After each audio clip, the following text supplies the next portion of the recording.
A vehicle bus is a specialized internal communications network that interconnects components inside a vehicle. Special requirements for vehicle controls such as assurance of message delivery, of non-conflicting messages, of minimum time of delivery, of low cost, and of EMF noise resilience, as well as redundant routing and other characteristics mandate the use of less common networking protocols. Protocols include controller area network, local interconnect network and others. Conventional computer networking technologies are rarely used, except in aircraft, where implementations of the ARINC 664 such as the avionics full duplex switched Ethernet are used. Aircraft that use AFDX include the B787, the A400M and the A380. All cars sold in the United States since 1996 are required to have an onboard diagnostics connector, for access to the car's electronic controllers. Background: the main driving forces for the development of vehicle network technology have been the advances made in the electronics industry in general and government regulations imposed, especially in the United States, in order to make the automobiles environmentally friendly. With stringent limitations placed on the emission gases for the automobiles, it became impossible to retain this level of control without the help of onboard computing devices. Onboard electronic devices have also contributed substantially to vehicle performance, occupant comfort, ease of manufacture and cost-effectiveness. At one time, a radio was likely the only electronic device in an automobile, but now almost every component of the vehicle has some electronic feature. As mentioned above, some of the typical electronic modules on today's vehicles are the engine control unit, the transmission control unit, the anti-lock braking system and body control modules. An electronic control module typically gets its input from sensors that it uses in its computation. Various actuators are used to enforce the actions determined by the module. The modules need to exchange data among themselves during the normal operation of the vehicle. For example, the engine needs to tell the transmission what the engine speed is, and the transmission needs to tell other modules when a gear shift occurs. This need to exchange data quickly and reliably led to the development of the vehicle network. The vehicle network is the medium of data exchange. The automotive industry quickly realized the complexity of wiring each module to every other module. Such a wiring design would not only be complex, it would have to be altered depending on which modules were included in the specific vehicle. For example, a car without the anti-lock brake module would have to be wired differently than one that included anti-lock brakes. The industry's answer to this problem was to create a central network in the vehicle. Modules could be plugged into the network and would be able to communicate with any other module that was installed on the network. This design was easier to manufacture, easier to maintain and provided the flexibility to add and remove options without affecting the entire vehicle's wiring architecture. Each module, a node on the vehicle network, controls specific components related to its function and communicates with the other modules as necessary, using a standard protocol, over the vehicle network. Networks were not new, but their application to the vehicle was. The networks for the vehicles called for low cost, immunity from external noise, ability to operate in harsh environments, overall robustness and reliability. Although the vehicle network did not place too much emphasis on the data throughput, the demand for more onboard computing is continuing to drive changes to these networks to provide higher speed communication between modules. The control area network include the receiver and transmitter for the host-to-controller transmission and interlinking between the computers. Protocols, physical media and connectors. There are several network types and protocols used in vehicles by various manufacturers.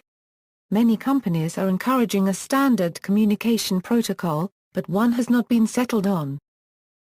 Protocols. Common vehicle buses protocols include ARINC 429, Betaflight, CAN an inexpensive low-speed serial bus for interconnecting automotive components, D2BA a high-speed multimedia interface, FlexRay a general-purpose high-speed protocol with safety-critical features, DC Bus, 1, a automotive power line communication multiplexed network, IDB 1394, IABUS, EA2C, ISO 9141-1/2, J1708 and J1587, J1850, J1939 and ISO 11783 Euro an adaptation of CAN for commercial and agricultural vehicles, Keyword Protocol 2000 Euro a protocol for automotive diagnostic devices, LIN Euro a very low-cost in-vehicle sub-network, MOST Euro a high-speed multimedia interface, multifunction vehicle bus Euro part of the train communication network IEC 61375.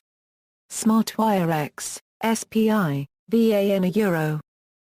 Physical transmission media Some examples of physical transmission media use in vehicle networks: single wire, twisted pair, fiber optic, IEEE 1394, MILSTD 1553, developed for use in military avionics. It is now widely used in spacecraft too. Adopted for the MiG-35. MILSTD 1773, roughly MILSTD 1553 with optic cabling, power line communication, 2. Connectors OBD2. Additionally, many major car manufacturers use their own proprietary vehicle bus standards, or overlay proprietary messages over open protocols such as CAN. Protocols usage. Early history of buses on GM vehicles. The earliest known GM data communication link from one electronic module to another was introduced in the 1980 model year Cadillacs. The link was one wire point-to-point, linking the engine control module to the fuel data panel. In model year 1981 all GM passenger cars for the U.S. market used a similar data link to a test connector for assembly line diagnostics. The value of this data in diagnosing emission systems after customer delivery was quickly identified. Scanner tools were made to view and interpret the data stream. The data line was the same line that turned on the check engine lamp in the instrument panel. Data was sent at 80 bits per sec 9 bits per frame, 21 bytes, 2.4 seconds/transmission. In 1981 model year Cadillacs, two 80-bit point-to-point links were present, with the second link going from the engine control module to the climate control module. In the 1982 model year, fuel injection engine control modules at the data port moved to a dedicated full-time connection.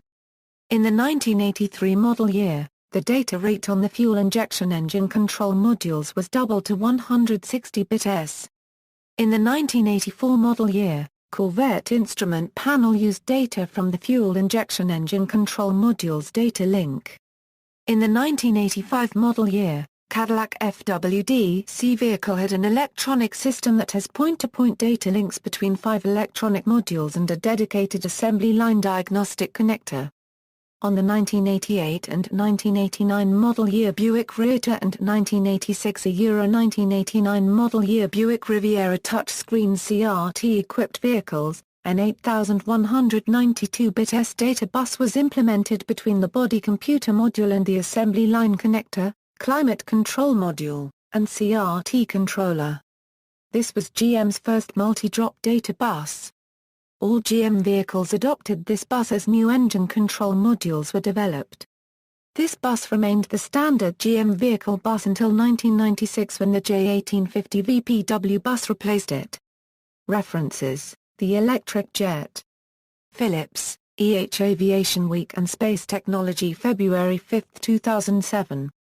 http www.Defense Update CMIG-35 HTM, Ronald W. Cox, Local Area Network Technology Applied to Automotive Electronics Communications, IEEE Transactions on Industrial Electronics, Vol. IE 32, No. 4, November 1985, page 327-333.